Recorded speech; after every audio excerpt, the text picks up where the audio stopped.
It's important to understand what the 5G is doing and what they say it's doing. We're told on the IEEE beamforming document that this technology cooked your eyes like eggs in World War II.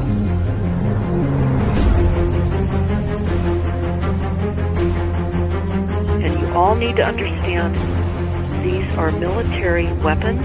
These are assault frequencies.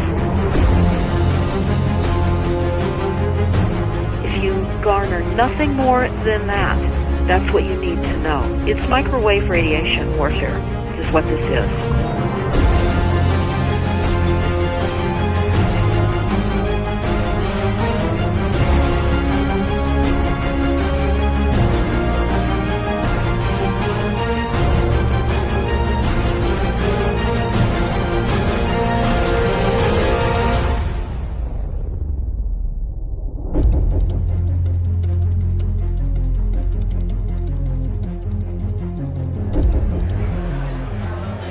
Ladies and gentlemen, please join me in welcoming to the National Press Club Federal Communications Commission Chairman Tom Wheeler.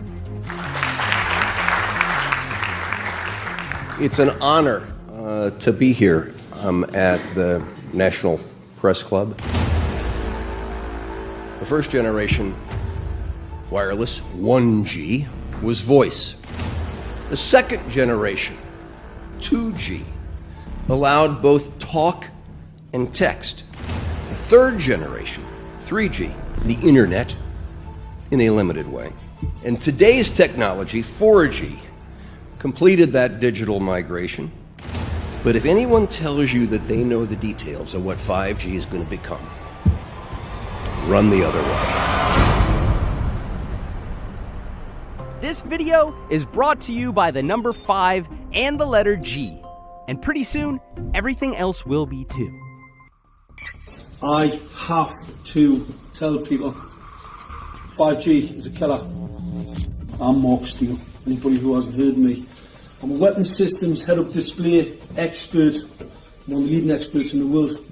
I've actually brought cover in relation to this, and the reason I became an expert was because I invented them. What I'm going to say to you today, do not believe a single word I say. Not one. I want you to do your own research. You'll find it's absolutely terrifying. You got your body covered? Aye. Oh, good lad. Right, because I'm talking to that. This 5G roll-up is a weapon system. I've got a letter in with central government because I know about weapon systems more than anything other. In Britain, in a place in the north of England called Gateshead, a scientist there called Mark Steele has been very publicly and actively warning people about the effects of LED streetlights, which he says in Gateshead are emitting now 5G. Right, what's the crack? Hey, lads. I'm just having a word with these Gateshead council workers about replacing these transmitters on these lights that are causing harm and assaulting the community. This is an existential threat to the economy, to the environment and humanity. Well, if these transmitters are everywhere, then everyone's at risk, surely.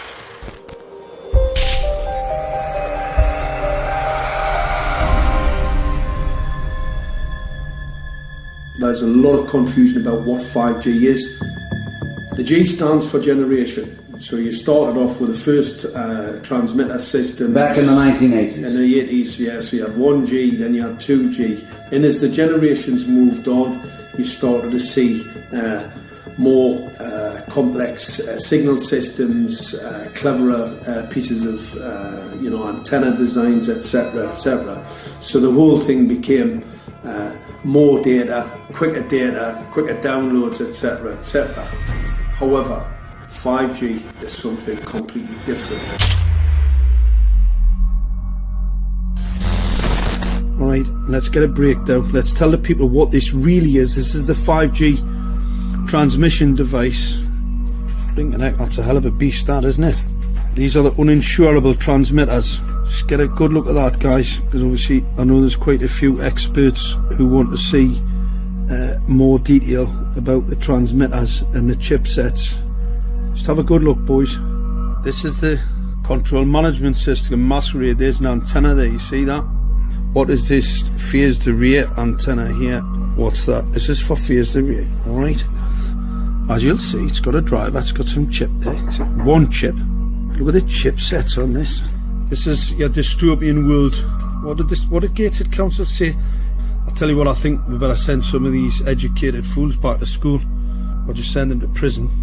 Whichever's the easiest. I think prison's probably better. Alright, that's 5G, guys. That's 5G hardware.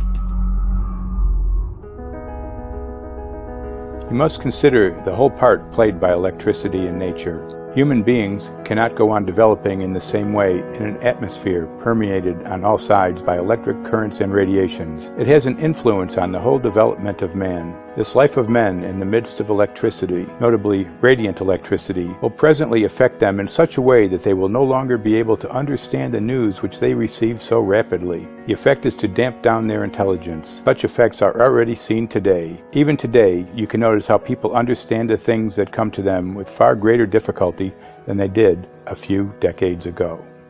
Rudolf Steiner, 1924. Rudolf Steiner noted that in 1924, since then our atmosphere has become far more permeated with electric waves of widely diverse types. There's no doubt now that electric waves, electromagnetic forces, cause direct biological effects. There's thousands of peer-reviewed papers on this subject. There's no doubt about it. But what are these effects? How are they affecting us? What can we do about it? We're now at a stage where we're putting in what's called 5G, which is a special type of broadcast for high-density information transfers. And it turns out that this is the same frequency bands that are used in crowd dispersal weaponry.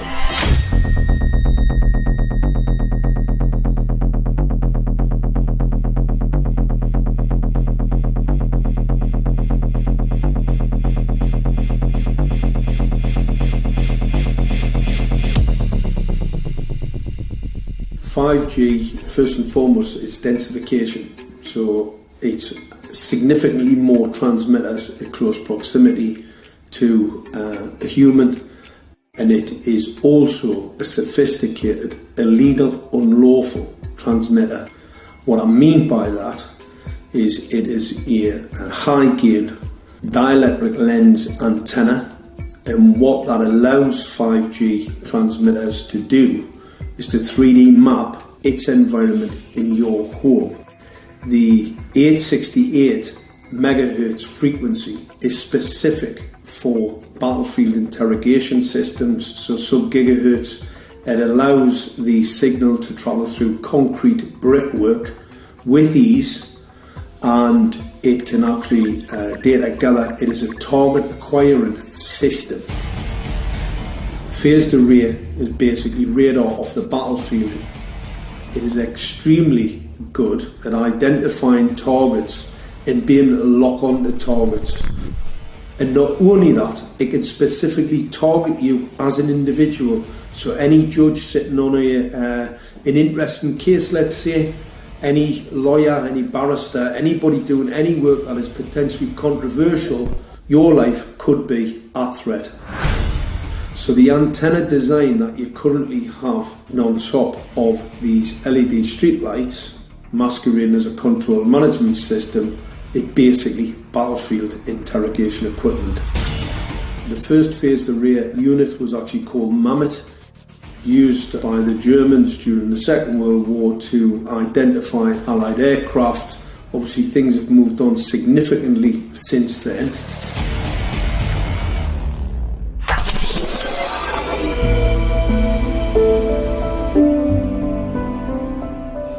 Well, I joined the Royal Navy in 1960, and I specialised in microwave warfare. Radar, obviously, which uses microwave, but they don't just teach you radar, they teach you all about microwaves and other uses. So I understood about microwave warfare and how it can damage people, how it can harm people. Microwaves then were used as weapons, as they are today. It is a perfect stealth weapon, and when governments don't like a group of people, For instance, the ladies who protest at Greenham Common in England about the American missile base they camped, they were microwaved. We microwaved Catholics in Northern Ireland to make them sick. It goes on all over the world, and it's a weapon that you don't know you're being targeted because the dose is very, very low, which is actually more dangerous than a high dose. It's very, very low, and it may take a year or two, but you can cause neurological damage and cancers with low-level microwaves, and you can make all your opponents sick. It's a perfect weapon for a government. Our impulses are being redirected. We are living in an artificially induced state of consciousness that resembles sleep. Their intention to rule rests with the annihilation of consciousness. We have been lulled into a trance. They have made us indifferent to ourselves, to others. We are focused only on our own gain. Please understand, they are safe as long as they are not discovered. Keep us asleep, keep us selfish, keep us sedated. Almost immediately, I had neighbours knocking on the door, talking about children bleeding from the nose. I had images posted on Facebook. And one neighbour in particular came to my door and mentioned the fact that since the LED street lighting had been installed, she was bleeding from the nose every single night. I thought it was unbelievable. However, I spoke to another neighbour who lived not far from the first lady who mentioned this, and she also confirmed that since the LED street lighting had been installed, she also had started to develop nosebleeds and had never had nosebleeds before in her life. That then put me on a journey to investigate. I measured microwave radiation levels from the transmitters on top of the LED streetlights. The basic 868 megahertz, it was significantly higher than the current Council of Europe 1815 resolution, which is a maximum of 600 millivolts. I've measured up to over 3,000 millivolts. 5 to 6 times higher than the guidelines. Significantly higher than the current Council of Europe 1815 resolution, which states that 200 millivolts should be the maximum. The Bioinitiative report states that it should be significantly less than that. So we've got the Council of Europe. That's, you know, the international criminal courts are stating that, you know, the learned judges have said that 200 millivolts, and I'm measuring in bedrooms in Gateshead, minimum 600 and up to 4,000. Does this mean that in 2020, 2021, when 5G is destined to roll out globally, that you're going to get those kind of readings everywhere all the time? Everywhere all the time. Worse than that? Worse than that. Yes, 5G will connect the Internet of Everything. If something can be connected, it will be connected in the 5G world. Hundreds of billions of microchips connected in products from pill bottles to plant waterers, requiring massive deployment of small cells. We won't wait for the standards. Now, to make this work, the 5G build-out is going to be very infrastructure intensive. We must reject the notion that the 5G future will be the sole provenance of urban areas. The 5G revolution will touch all corners, and that's damn important. The interconnected world of the future will be the result of decisions we must make today.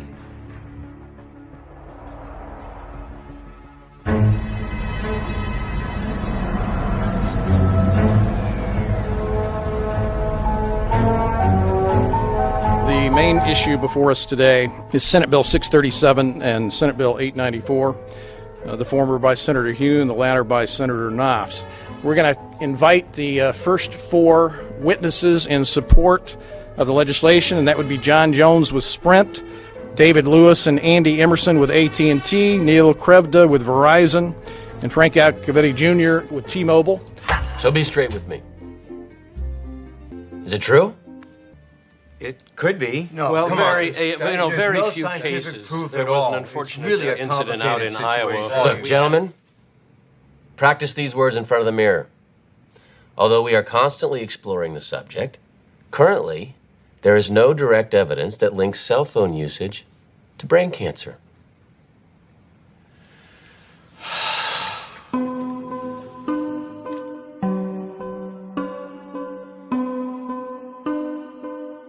I'm Sharon Goldberg. I'm an internal medicine physician. I've practiced medicine for 21 years, and my background is mostly academic, internal medicine, hospital-based, clinical research, and medical education. I'm a certified Microsoft small business specialist. I've worked on space station designing the cabling system for the airlock module, where I was responsible for EMI, EMC analysis, which is electromagnetic interference, electromagnetic compatibility. I am a professor in the Department of Epidemiology, Biostatistics, and Occupational Health, and I teach there both toxicology and health effects of electromagnetic radiation. My name is Daphne Tachover, and I'm the founder of an organization called We Are the Evidence. We are an organization that represents the many adults and unfortunately many children who have become very sick from wireless technology radiation. There seems to be a couple false Easter eggs being put out there right now. I want to make sure we dispel that right off the gate. The effects of wireless on health scientifically are very, very clear. So it's always pushed back to the definition of an acceptable level of radiation. And that's what this is, by the way. This is about radiation. Wireless radiation has biological effects, period. My name is Dr. Angie Kolbeck. I've been reviewing the studies showing the impacts of wireless radiation on our health, and there are now thousands of studies showing the following adverse health impacts to wireless radiation: cancer, oxidative damage, DNA damage, DNA failure. Things like memory, dizziness, anxiety, brain fog. Headaches, nosebleeds, cognitive problem, exhaustion. We have evidence of DNA damage, cardiomyopathy, which is the precursor of congestive heart failure. Short and long-term memory loss, decreased attention spans, lower reaction times, even involuntary contractions of muscles causing misalignments of spines and jaws. Breast cancer. We suddenly have breast cancer in women who have no DNA predisposition. Disrupted immune function and change in stress proteins, reproductive and fertility effects. There are dozens and dozens of studies that show beyond any doubt what this radiation is doing to our sperm. Now, if you take the cell phone out of your pocket, the sperm will recuperate within 3 to 4 months. What would not recuperate would be the damage to the DNA of the sperm. That is irreparable. The wife of the ex-governor of Indiana was diagnosed with glioblastoma. Same brain tumor Ted Kennedy had and John McCain had. Did you look at John McCain's scar?